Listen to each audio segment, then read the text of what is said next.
Você conhece alguém que só pensa depois que faz ou fala? Que não consegue abrir mão dos prazeres imediatos? Se você não me conhece, meu nome é Bruna Souza, sou psicóloga e hoje nós vamos falar sobre autocontrole. O que é autocontrole? Todos nós já passamos pela experiência de uma situação ou alguma pessoa nos irritar. Um comentário grosseiro, uma notícia ruim, algo que quebra o inconveniente e perdemos a paciência. Não é porque temos o azar ou porque a vida tem algo contra nós que isso acontece. O autocontrole é a capacidade de regular impulsos. É o que diferencia os seres humanos do restante do reino animal.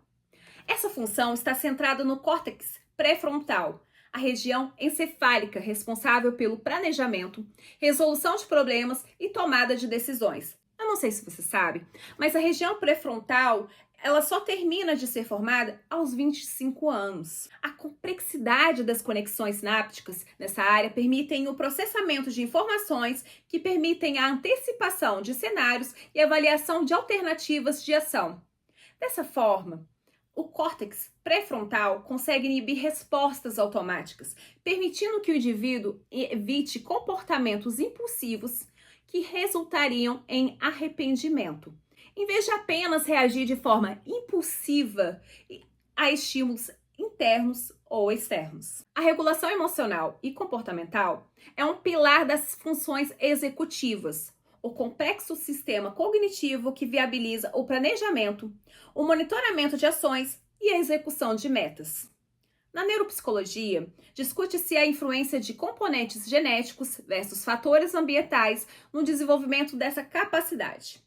Hoje, acredita-se na neuroplasticidade. Mesmo indivíduos com menor predisposição biológica a ter autocontrole podem fortalecer suas redes neurais por meio de intervenções comportamentais, consolidando hábitos saudáveis e estratégias de autorregulação. Então, como que eu tenho autocontrole? Como que eu evito a tentação? O nível de autocontrole de uma pessoa tende a oscilar ao longo do dia. Aprenda a lidar com tédio, a tolerar o tédio desde cedo.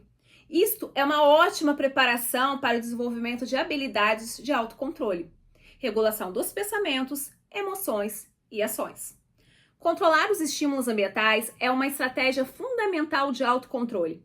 Ao evitar situações que funcionam como gatilhos para os impulsos indesejados, como comer o que não pode, comprar, a pessoa reduz a energia gasta e a atividade cerebral para resistir às tentações, o que previne a fadiga da vontade e o esgotamento do córtex pré-frontal. Essa região aqui, tá? Por exemplo, suponhamos que você está de dieta. Que tal você evitar de ir no corredor das guloseimas no supermercado?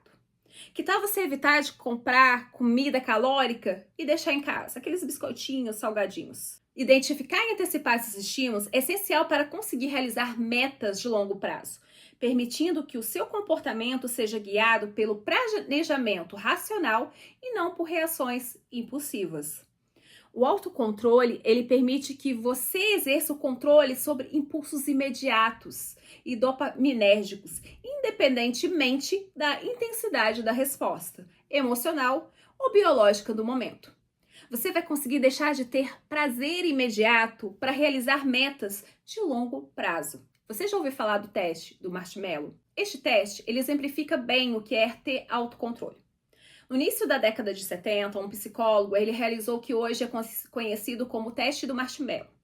Crianças foram deixadas sozinhas em uma sala com um prato contendo um marshmallow. Se elas conseguissem resistir à tentação de comer o doce, elas ganhariam o segundo. O que se observou é que as que conseguiram apresentaram diversos resultados positivos em suas vidas, como menos problemas de comportamento, melhores notas do que aquelas que não conseguiram adiar a gratificação no teste. Então, como que você pode desenvolver mais autocontrole? Independentemente do estímulo ser uso de substâncias, comer impulsivamente ou comportamento de busca por dopamina em redes sociais, a necessidade de fortalecer o controle inibitório é uma demanda comum na regulação do comportamento. Para o desenvolvimento dessa habilidade, ter rotinas previsíveis, prática de mindfulness são estratégias eficazes na modulação do sistema límbico. Elas ajudam a transição de respostas automáticas para escolhas conscientes,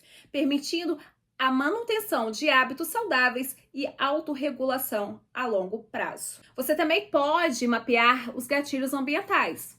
A notificação de uma nova curtida ou feed infinito de uma rede social podem, por exemplo, atrapalhar você entregar um projeto. Mas a decisão de deixar o celular em um outro cômodo fortalece a manutenção do seu foco. Ter o controle sobre os impulsos exige esforço cognitivo, então você vai ter que pensar sobre aquilo.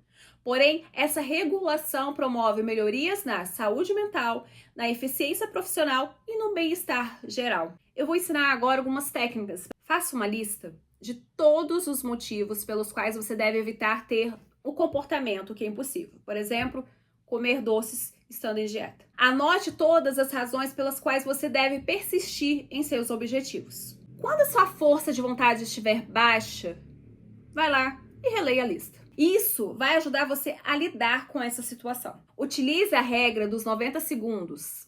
A neurocientista Jill Bolt, ela descreve a nossa capacidade de regular esse processo neurológico que ela chama de regra dos 90 segundos. Quando uma pessoa reage a algo em seu ambiente, ocorre um processo químico de 90 segundos. Qualquer resposta emocional remanescente é apenas a pessoa optando por permanecer nesse ciclo emocional. Outra dica: observe o ponteiro dos segundos de um relógio. Levará menos de 90 segundos e você se sentirá melhor. Mude a forma como você age. Use sua mão não dominante em algumas atividades. Por exemplo, se sou destro, vou usar a mão esquerda para servir o cereal, escovar os dentes ou fazer qualquer outra coisa que seja segura para fazer. Isso por 2 semanas. Isso vai te exigir autocontrole. Conforme você pratica e persiste, torna-se mais disciplinado e mais capaz de lidar com todas as outras irritações do seu dia a dia. Mude a sua postura. Se você tem um hábito de curvar os ombros, pratique sentar reto. Isso pode ajudar a fortalecer o seu autocontrole e a manter a calma e o controle mesmo sob pressão. Porque algumas pessoas elas são melhores do que outras para resistir à tentação, para não agir impulsivamente. Praticar bons hábitos é mais impactante do que muita força de vontade. Pessoas com maior autocontrole, elas dependem mais de bons hábitos do que da força de vontade, o que leva a um melhor progresso em nossos objetivos gerais. Até porque essas pessoas elas vão gastar menos energia para tentar controlar os seus impulsos. Busque o propósito de uma ação, naquele porquê o nosso cérebro consegue sustentar o autocontrole por muito mais tempo do que se ficarmos presos apenas aos detalhes de como executar a tarefa. Ter clareza sobre o objetivo final é o que realmente nos dá força para ignorar as distrações imediatas e alcançar metas de longo prazo. No fim das contas, o autocontrole é uma habilidade cognitiva que a gente treina e refina ao longo da vida. Como o nosso córtex pré-frontal só termina de amadurecer lá pelos 25 a 30 anos, é natural que a gente passe boa parte da nossa juventude apanhando dos próprios impulsos. Precisamos entender que o autocontrole funciona como um músculo. Ele cansa se for muito exigido, a famosa fadiga da vontade, mas ele fica mais forte com a repetição e as estratégias certas. Ter autocontrole significa ter autonomia de escolher o que você quer ser a longo prazo, em vez de ser escravo do que você deseja agora. Gostou? Curte! E se você tiver algum comentário, deixa aqui embaixo para a gente continuar proseando sobre esse assunto.